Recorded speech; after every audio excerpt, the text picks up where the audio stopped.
दक्षिण भारत का एक राजा है हैदर अली, जो बार बार अंग्रेजों को हराता है, हर बार छोड़ देता है।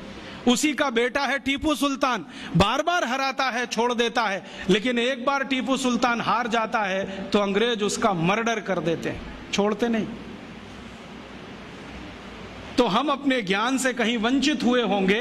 दुश्मन को छोड़ना जो हमने सीख लिया, शायद वो हमारी पराजय का बड़ा कारण था। और उस पराजय में हमारे यहाँ सब कुछ चला गया, ज्ञान चला गया, तो जड़ी बूटियां भी चली गई होंगी, हमारी शिक्षा भी गई होगी, व्यवस्थाएं भी गई होंगी। और फिर जो आधुनिक समय है पिछले 300 साल का, इसमें हम कितने पिछड़ गए अपने इस ज्ञान से। ये ऐसे पिछड़ गए, मुझे भारत के एक वैज्ञानिक हुए बहुत बड़े व्यक्ति प्रोफेसर जगदीश चंद्र बोस की एक छोटी सी घटना आपको सुनानी है। आप जानते हैं प्रोफेसर बोस का काम क्या था? उन्होंने आधुनिक जगत में यह सिद्ध किया कि पेड़ पौधों में जीवन होता है, और उनकी इसी खोज पर उनको नोबेल पुरस्कार मिला।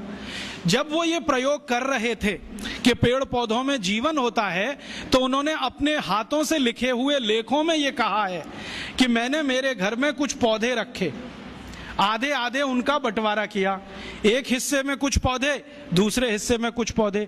अब प्रोफेसर बोस क्या करते थे, सवेरे ही सवेरे सोकर उठें तो एक हिस्से के पौधों को जाकर गालियां देते थे। तुम नालायक हो, निकम्मे हो, नकारा हो, तुम्हारा रंग अच्छा नहीं, रूप अच्छा नहीं, तुम्हारे अंदर कोई गुण नहीं है, तुम ऐसे हो, तुम वैसे हो, सब गालियां देना।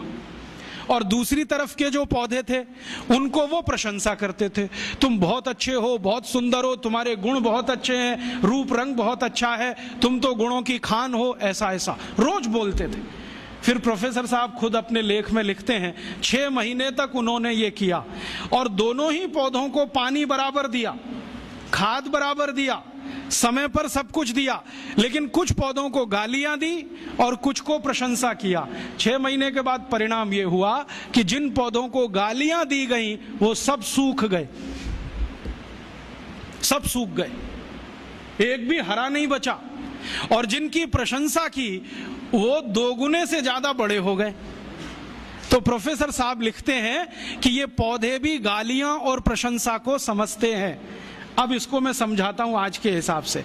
भारत को 300 साल अंग्रेजों ने गालियां दिया, तुम नालायक हो, निकम्मे हो, नकारा हो, तुम्हारी सभ्यता खराब है, संस्कृति खराब है, तुमको तो कपड़े पहनना भी नहीं आता, तुमको तो खाना खाना नहीं आता, तुमको सभ्यता का कोई रंच मात्र भी अंदाजा नहीं है, सभ्यता होती क्या है, विज्ञान नहीं जानते, टेक्नोलॉजी नहीं जानते, हम तुमको जो सिखा रहे हैं वही सही है। ये हम सुनते रहे सालों साल।